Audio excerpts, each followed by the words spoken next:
vamos a buscar la cita bíblica. Bueno, todos vamos a participar de la lectura de la palabra de Dios. Dice, el versículo número 1, por favor. Listo. Dice la palabra de Dios: tú, pues, hijo mío, esfuérzate en la gracia que es en Cristo Jesús. Lo que has oído de mí ante muchos testigos, esto encarga a hombres fieles que sean idóneos para enseñar también a otros. Tú, pues, sufre penalidades como buen soldado de Jesucristo. Ninguno que milita se enreda en los negocios de la vida a fin de agradar a aquel que lo tomó por soldado. Y también el que lucha como atleta no es coronado, sino lucha legítimamente. El labrador, para participar de los frutos, debe trabajar primero. Vamos a leer el verso 6 todos, por favor. A la 1, a las 2 y a las 3. El labrador, para participar de los frutos, debe trabajar primero. Señor Jesús, gracias te damos una vez más por permitirnos estar aquí en este lugar, por poder participar de la bendición grande de tu palabra, Señor, que es la que edifica nuestras vidas, la que exhorta nuestros corazones y la que consuela, Señor, cuando estamos desconsolados o cuando nos encontramos desanimados. Es ahí en donde tú estás con la palabra tuya. Ahora yo te ruego, Señor, que me uses en favor de todos los que estamos aquí, para que tu palabra corra y sea glorificada en cada uno de nosotros. En el nombre glorioso tuyo, Jesús, te lo pedimos, mi Padre Santo. Amén. Diga gloria a Dios. Tenga la amabilidad, siéntese. Como es un culto de índole misionero, Rayos de Luz, como mencionaba nuestra hermana Segrera, María Segrera. Y sabe que ese dato tenía gana también de exponerlo y mencionarlo. Como en el año 1967, la líder que en ese momento fue puesta, vio cómo el faro alumbraba ahí en el mar y cómo la luz que salía se extendía. Y al extenderse, entonces ella lo asimiló de esa manera en la expansión del evangelio por todo el mundo. Pero para eso quiero hablar de algo que se requiere para expandir el evangelio de salvación, y es esforzarnos en la misión. Ese es el título sobre el que quiero meditar en esta noche en la palabra de Dios, y es: esfuérzate en la misión. Conocemos la función de la iglesia, es decir, la función de todo aquel que hace parte del cuerpo de Cristo, es decir, usted y yo. ¿Sí? Porque eso tenemos que mencionarlo. ¿Sabe que algo que sé mencionarle a las personas que están tomando la doctrina para el bautismo es hablarle de esa parte?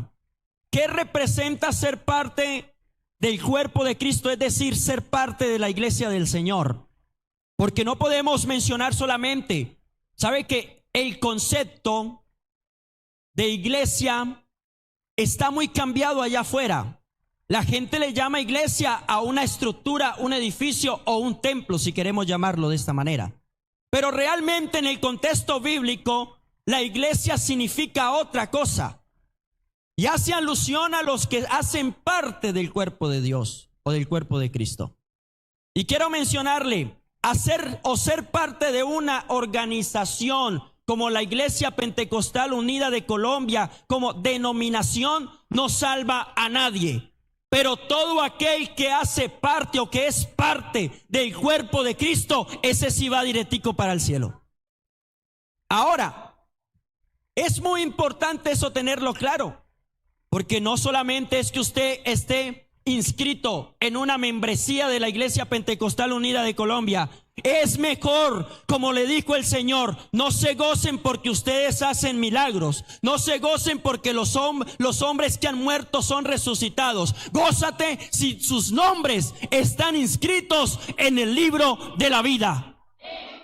Y esos son los que hacen parte del cuerpo de Cristo, es decir, la iglesia del Señor.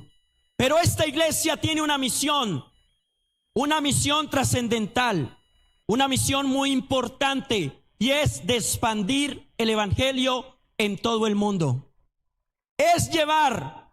¿Sabe qué? Esto no se nos puede olvidar. Si hay algo en lo que debemos de pensar todos los días cuando nos acostamos y aún cuando nos levantamos, creo que debe de ser un pensamiento latente, es tener la misión ahí en su vida. Es decir, Cristo me llamó a mí para algo. ¿Y ese algo qué es? Anunciar su palabra, anunciar su obra majestuosa, anunciar lo que Él hizo en la cruz del Calvario, porque esa es la misión. Y a ese que realiza la misión se le llama evangélico. La gente dice, no, es que no me hable esa palabra porque me vuelvo evangélico. Así le dicen a uno. Y ese es el temor de algunos, o por no decir de muchos. Es que si yo empiezo a ir allá, me vuelvo evangélico.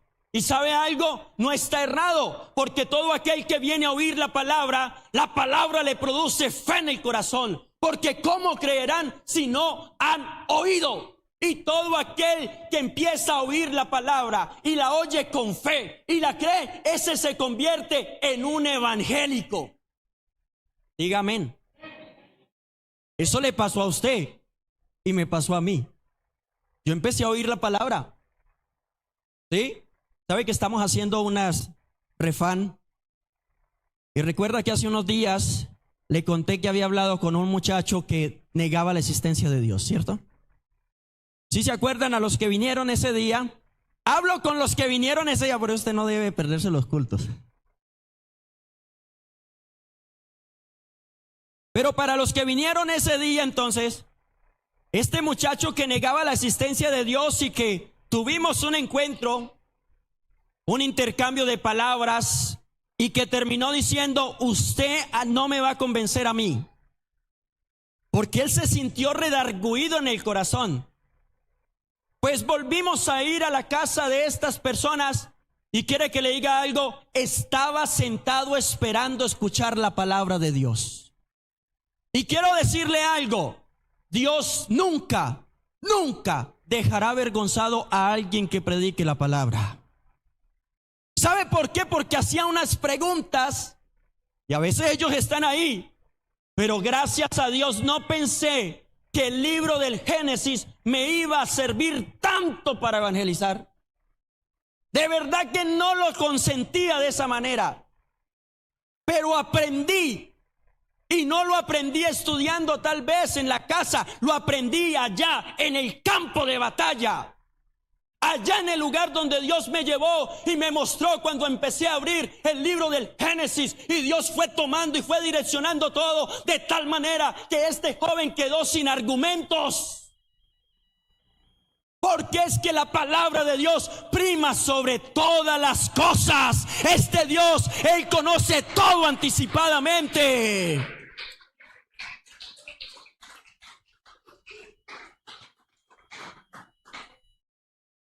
Y es ahí en donde se conocen las cosas. A veces hemos leído muchos pasajes bíblicos y pensamos que no nos van a servir o nos va a ser útil.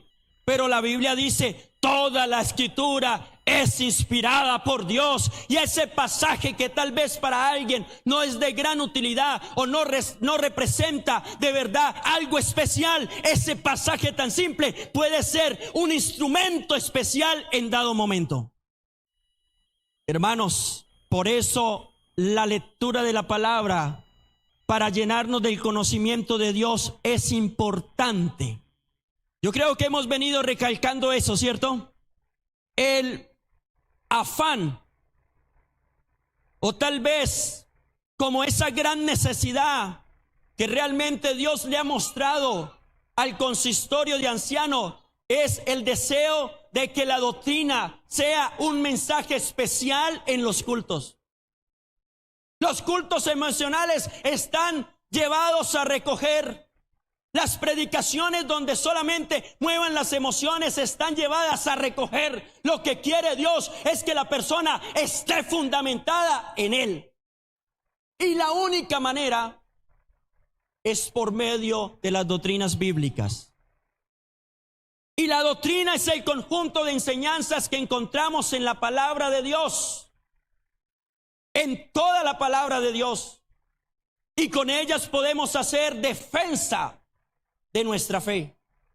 Es la única manera de hacer defensa de nuestra fe, si tenemos el conocimiento de Dios metido en nuestro corazón.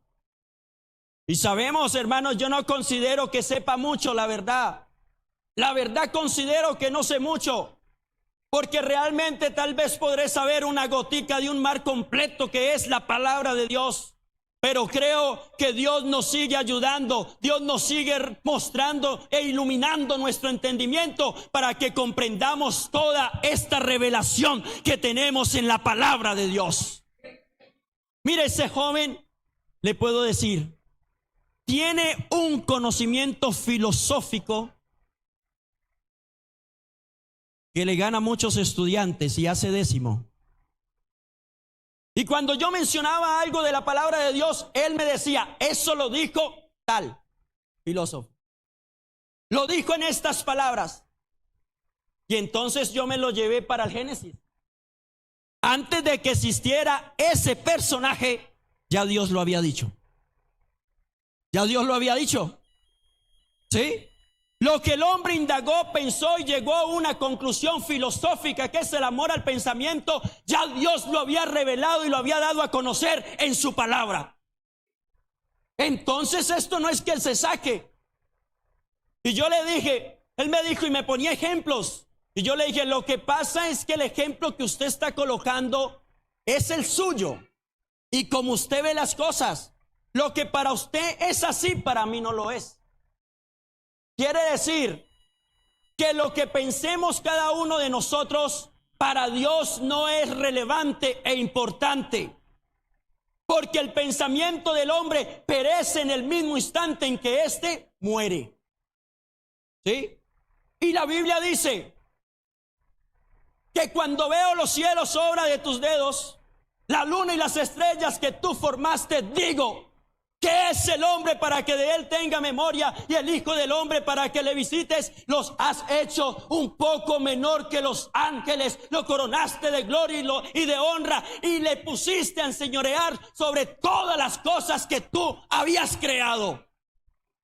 Ahora el hombre se convierte en un administrador de la obra creadora de Dios. Y ahí fue donde hice hincapié en todo. Por lo tanto, le destruía todo argumento que él mencionaba. Pero no digo yo, dijo Pablo, sino la gracia de Dios conmigo. Porque ahí se necesita no un conocimiento humano. La intelectualidad puede ser muy buena. El profesionalismo puede ser muy agradable a la hora de expresar las palabras de una manera muy especial. Se puede hablar con mucha oratoria, pero aquí no es que hablemos con oratoria. Aquí lo que hace hincapié y lo que es vivo y eficaz es la palabra de Dios. Y esta hace lo que cualquier oratoria no puede hacer. ¿Sí me estoy dando a entender, cierto? Por eso, hermanos, cuán importante es tener la palabra de Dios. ¿Sabe que hay que esforzarnos en la misión? La Biblia dice, tú pues, hijo mío, esfuérzate en la gracia que es en Cristo Jesús. El dialecto o el idioma o la manera en que Pablo utiliza para hablar a su discípulo, el cual era el padre en la fe para él. Por eso lo llama hijo mío. Pero ¿por qué no podemos sacarlo de aquí? Si es que Dios fue quien inspiró a Pablo para que dijeras esas palabras. Y de la manera en que las dijo. O sea que yo creo, si yo creo que toda la escritura fue inspirada por Dios, yo creo como si el Señor me estuviera mencionando estas mismas palabras a mí en este momento. Que Él me esté diciendo, tú pues, hijo mío. Porque ¿cuántos son hijos de Dios en esta noche? ¿Cierto que sí? Si usted es hijo de Dios, entonces el Señor está diciendo, tú pues, hijo mío, esfuérzate en la gracia que es en Cristo Jesús. Y Pablo pone todo lo que él había sido y le hace referencia y hace mención de unas figuras. Le habla como el soldado, le habla como el atleta y también como el labrador. Pero yo me quiero situar en esta parte del labrador. El labrador, para participar de los frutos, debe trabajar primero. Y quiero tomarlo y aplicarlo en el campo misionero, es decir, en el campo de predicar la palabra de Dios. Quiero también mencionar que la labranza es la operación de la agricultura que consiste en trazar surcos en la tierra mediante profundos. Se hacen unos surcos profundos, mediante un instrumento que se llama el arado. Más o menos ya nos ilustran cómo es, ¿no? Era un coso así, un palo, y tenía como una hoz. Y ese chuzo que tenía con él era que araban el piso. La acción de labrar la tierra mediante un arado es referida como arar. La palabra labrar deriva del latín laborare, que tenía el significado genérico, mire aquí, de trabajar.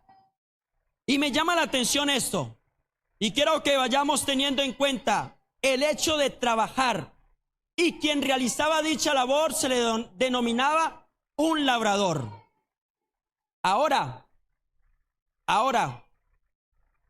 como el labrador, para participar de los frutos debe de trabajar, dice la Biblia, primero.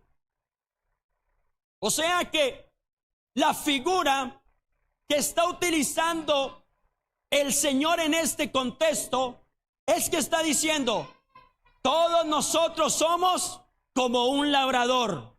Pero ahora, si este labrador quiere participar de los frutos, ahí se puso brava.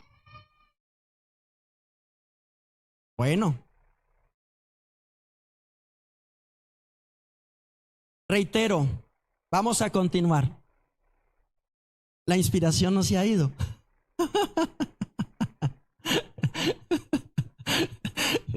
Asústeme yo si se me va la inspiración. ¿En qué íbamos? Hoy están poniendo atención. Bueno, ahora lo que hace el Señor es tomarnos a nosotros y colocarnos en la posición del labrador. ¿Sí? Y yo quiero que usted se vea como un labrador en esta noche. ¿Sí? Cuando estaba buscando ahí la definición y todo esto, me salió el cachorro, porque es un labrador. Y yo dije, no, yo no quiero nada de eso aquí, yo quiero ese otro significado. Pero me llamó la atención que la palabra labrar, que deriva del latín laborare, tenía o tiene ese significado genérico de trabajar. Y quien realizaba dicha labor se denominaba el labrador. Ahora, trabajar, ¿qué encontré? Como trabajo denominamos al conjunto de actividades que son realizadas con el objetivo de alcanzar una meta. ¿Qué más dice? La palabra trabajo proviene del latín tripaliare, y esta a su vez de tripalium, que era una especie de yugo para azotar a los esclavos en el Imperio Romano. ¿Y esto qué tiene que ver aquí? Porque es que, fíjese usted, véase ahorita usted como un esclavo en el tiempo del Imperio Romano. Usted estaba trabajando, y el hecho de trabajar es hacer un esfuerzo, ¿sí? Y hacer un esfuerzo, pues esto compete que usted tiene que esforzarse, tener su fuerza, vitalidad, y usted también, mire, va a sudar. Pero usted está bien cansado de trabajar, ya no puede más, lo pusieron a cargar unas piedras que son muy pesadas, y hay alguien que te está, mire, pegando con un látigo. ¿Sabe para qué? Para que usted dé más de lo que ha dado, para que usted se esfuerce más de lo que se está esforzando, porque hay una meta que se debe de cumplir. Y yo me estaba mirando y dije, bueno, ¿qué tiene que ver el yugo que le ponen? ¿Y cómo es que los azotan? Pues es el hecho de esforzarse, es llegar más allá de lo que tal vez puedo dar. Muchas veces nosotros pensamos que vamos a llegar hasta tal instancia, pero cuando estamos ahí y nos esforzamos, podemos ver que Dios nos lleva más y más y más allá, porque Él es el que toma nuestra vida y nos lleva a avanzar siempre. ¿Es así o no es así? Bueno, a mí me ha pasado, no sé a usted, pero si a usted le ha pasado, diga amén.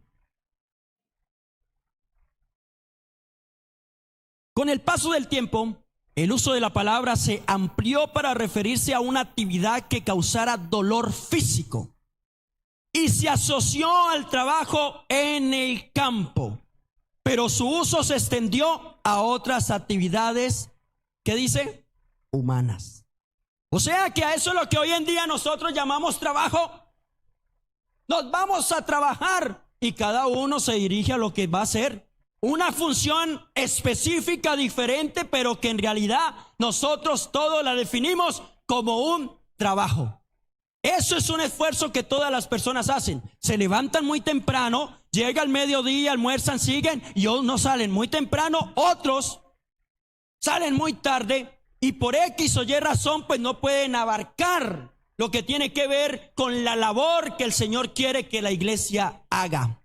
Ahora, quiero mencionarles unas apartes especiales, porque sí es cierto que todos trabajamos y que todos realizamos aquellas funciones diferentes, pero ¿sabe algo? La iglesia debe de estar identificada aún con todo eso, con un pensamiento bíblico. Y ese pensamiento bíblico lo tenemos que llevar marcado en nuestra vida. ¿Y eso qué es? Que hay una población, que hay un mundo que todavía está perdido, que se encuentra desamparado, que se encuentra descarrilado, que está ya como ovejas que no tiene pastor. Y sabe que Mateo me revela en el capítulo 9,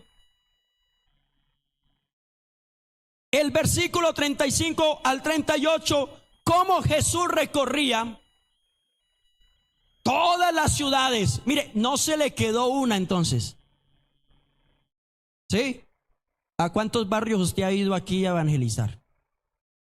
Ay, ya me puse pesado. Ayer estaba hablando en la Refán. Y yo no sé cómo me metí con los ídolos. A mí se me olvidó que en esa casa habían unos se me olvidó que habían unos esfinges ahí y que tenían a una Virgen María ahí. Y a mí se me olvidó eso. Yo le dije, Dios me guió. Pues sí, Dios me guió. Porque yo empecé a hablar de los ídolos y empecé, eso sí, les tiré a cortar, hermano, con el hacha donde era. En serio. Y cuando ellos se voltearon a mirar y se miraban y yo, ay, perdóneme, pero es que eso es lo que dice la Biblia. ¿Y sabe qué? Les llegó con agrado. Pero de un momento a otro me metí por ahí donde no tenía, bueno, sí tenía que meterme. ¿Sí ve? Y quiero mencionarles una cosa. Al Señor no se le quedó ni una. Él fue a todas, enseñando en la sinagoga de ellos, predicando el evangelio del reino y sanando toda enfermedad y toda dolencia en el pueblo. Pero dice aquí, al ver las multitudes, tuvo compasión de ellas. Hermano, ¿qué sería si el Señor no hubiera tenido compasión? Así como tuvo compasión de ellas, yo quiero decirle algo. Esa compasión que Él tuvo ahí nos abarcó a nosotros también.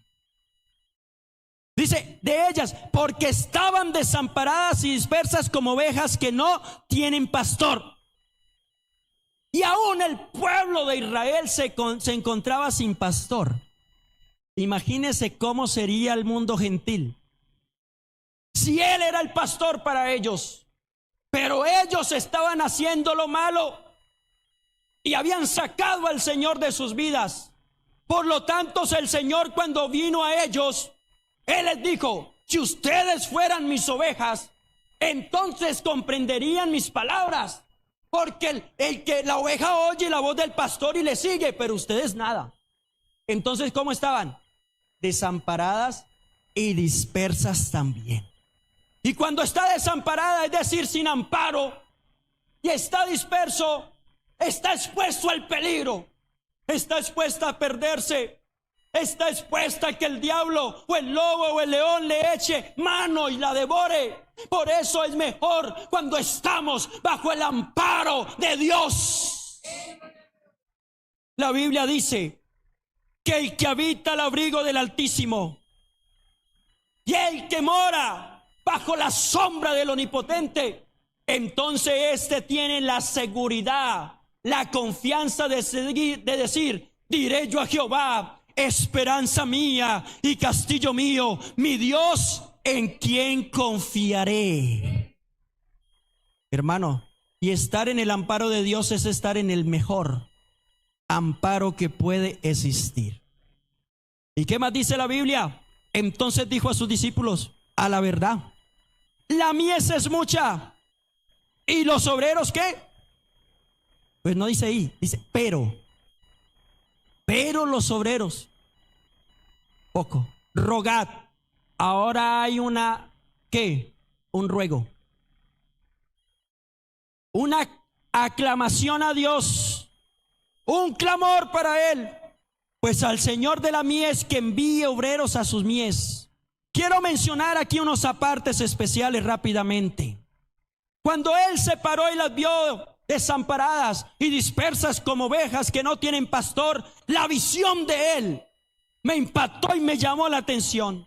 ¿Cuál fue la visión de Él? Realmente fue una visión mundial, una visión que tomara los 193 países que están en el globo terráqueo.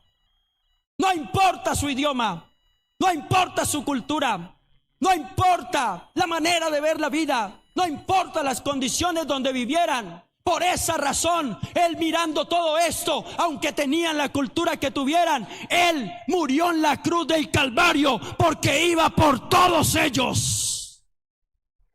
Y esto nos abarcó de una vez. ¿Sabe algo?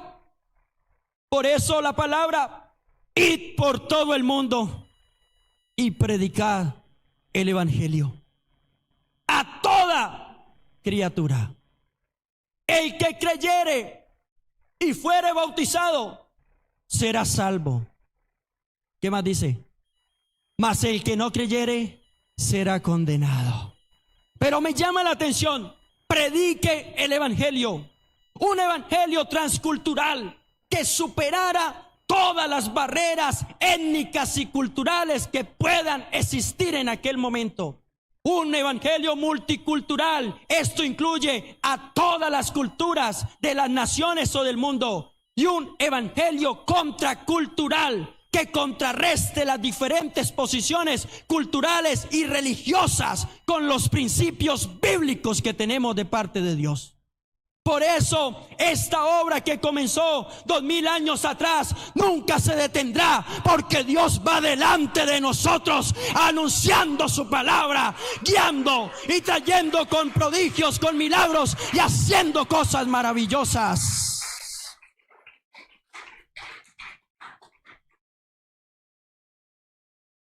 ¿Sabe algo? No solamente fue una visión mundial, fue una visión generacional. Por las generaciones. Una visión que nos abarcó a nosotros, lo repito. Eso se mencionó allá en el año 34, 35 después de Cristo.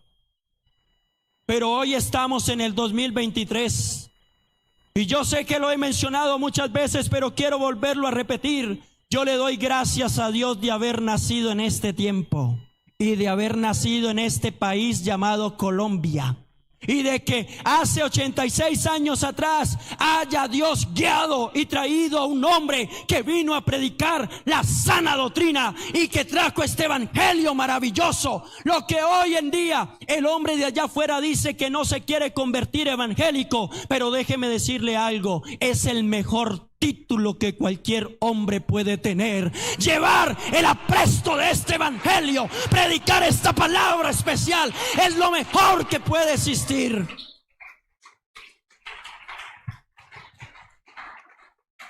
Por eso Pablo tiene que decir: no me avergüenzo. Digan lo que quieran. Díganme en evangélico. No importa.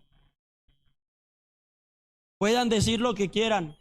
Uy, que allá está el diputado, allá está el presidente, que allá está todo lo que quiera. Mire el contador, mire el maestro, todos los títulos que quiera tener en la pared, y que el mío sea el evangélico, no importa, es el mejor. Porque no me avergüenzo del evangelio, porque tú y yo portamos un mensaje que es el poder de Dios para salvación a todo aquel que cree esta palabra.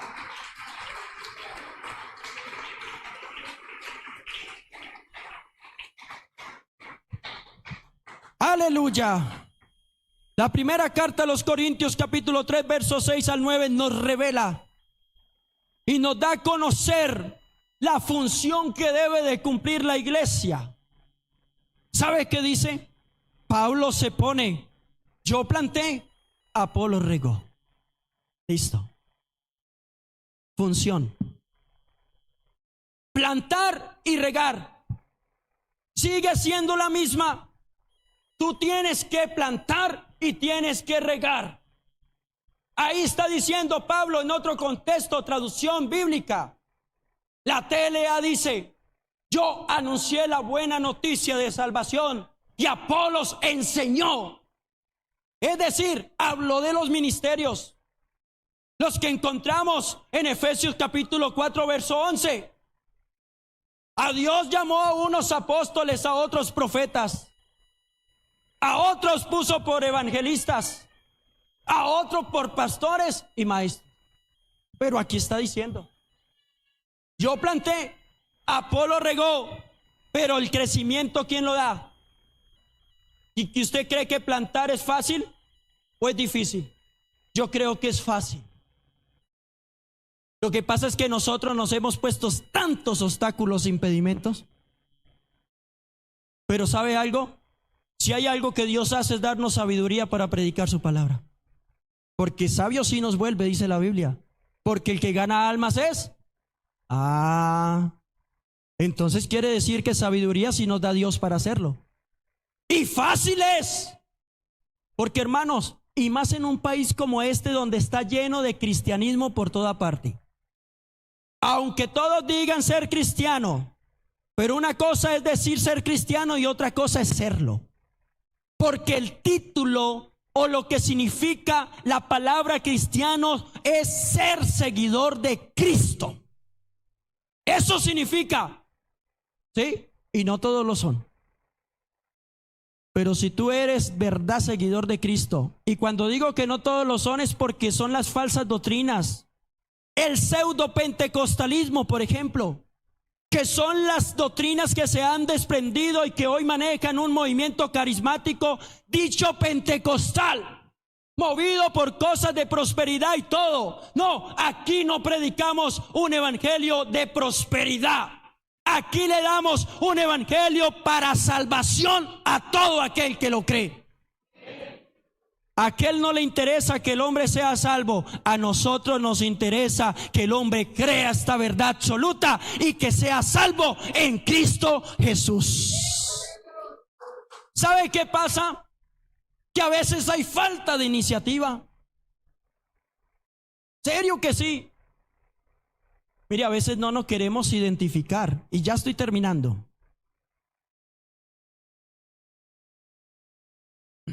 Vamos a evangelizar. Y hace unos días miré un video. Me llamó la atención. Dicho pastor de ese momento en el que estaba en un púlpito y dijo: aquí tenemos el hermano tal, vamos a hacer una reunión de culto y vamos a ir a predicar la palabra. ¿Cuántos levanten la mano? ¿Cuántos vamos a ir?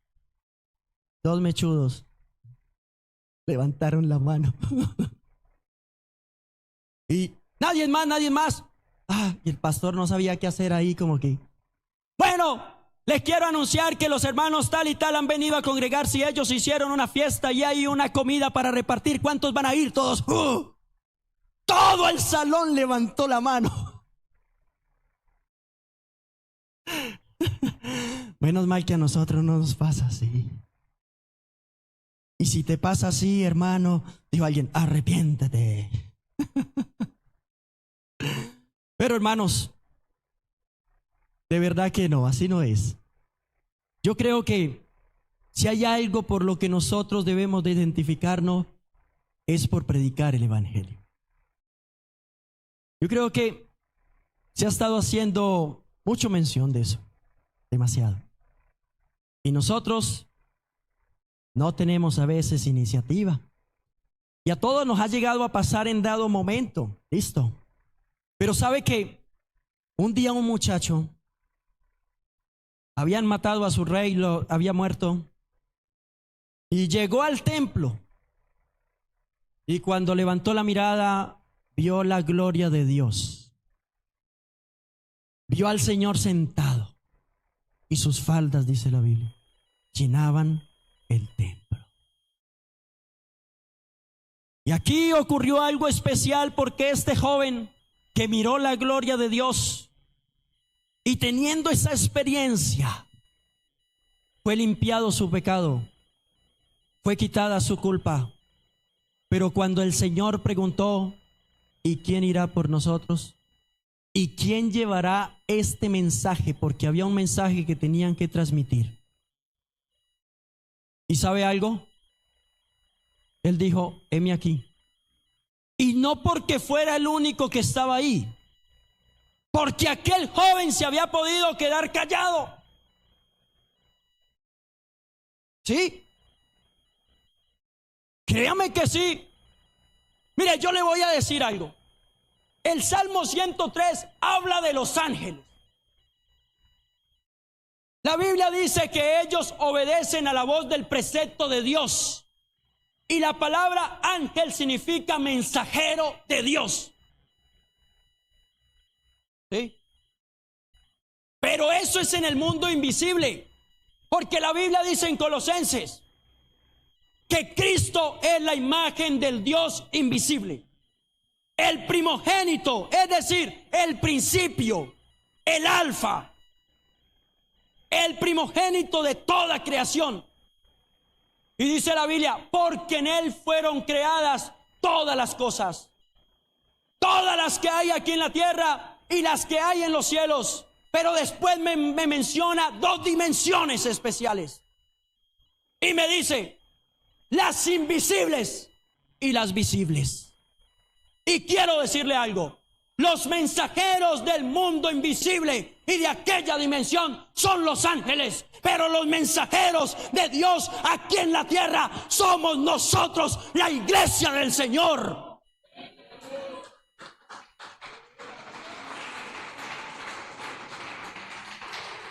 Pero si tú tienes un mensaje, repito, pero si tú tienes un mensaje y ese mensaje no lo llevas, entonces no eres un mensajero. Porque puedes tener un título y si no lo ejerces, no eres nada. Yo soy contador y no trabaja en ninguno, está por allá vendiendo empanadas. Yo soy maestro. Muestre, sí. ¿Y dónde ejerce? Si el maestro es el que enseña, ¿sí? No el que tiene el conocimiento, sino el maestro es el que transmite el conocimiento que tiene.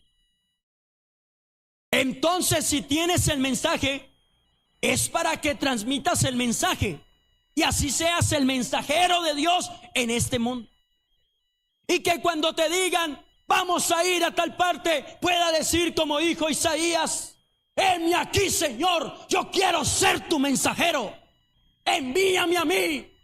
No tengo tal vez las fuerzas, no tengo el conocimiento, no tengo las facultades, no tengo las competencias, tal vez como lo dijo Moisés, pero ¿sabe algo? Dios le dijo, yo voy contigo. Y yo creo que el Señor también lo mencionó. Toda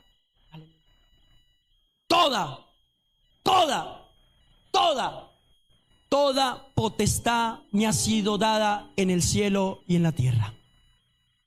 Por tanto, en razón de lo que acabó de mencionar Dios, como toda potestad me ha sido dada a mí, ahora yo se la delego a ustedes. Por tanto, id y haced discípulos a todas las naciones, bautizándolos en el nombre del Padre, del Hijo y del Espíritu Santo. Y sabemos que el nombre del Padre es Jesús, que el nombre del Hijo es Jesús y el nombre del Espíritu Santo es Jesús, porque este es el mismo Dios. Fue el que se manifestó en carne, el que vino a este mundo, el que se humilló a lo sumo, el que fue hasta una cruz y lo hizo por amor. Lo entregó todo para abrir una dispensación. La dispensación no se abrió cuando Él vino. La dispensación se abrió cuando Él murió en esa cruz. ¿Sabe cómo se llama la dispensación? La dispensación del regalo inmerecido de Dios para la humanidad. Porque en la Biblia Dios expresa su pensamiento, expresa su naturaleza y expresa la buena voluntad de Él para el hombre. Y la buena voluntad de Él para el hombre es que murió en una cruz, fue sepultado, al tercer día fue levantado con poder y gloria de entre los muertos.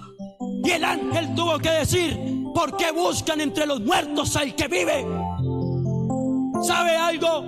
En esa cruz pasó algo. La Biblia dice que Él participó de carne y sangre también, pero lo hizo para destruir con su muerte al que tenía el imperio de la muerte, es decir, al diablo. Y Colosenses me menciona que Él fue y murió en la cruz y quitó el acta del decreto que había contra nosotros. Y dice que venció a los demonios y los exhibió públicamente, triunfando sobre ellos, para que hoy en día la iglesia tenga autoridad.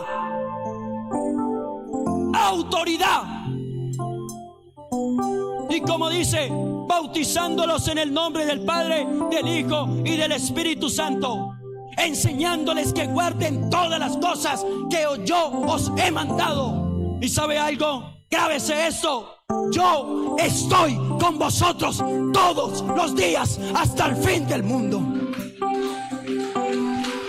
Aleluya.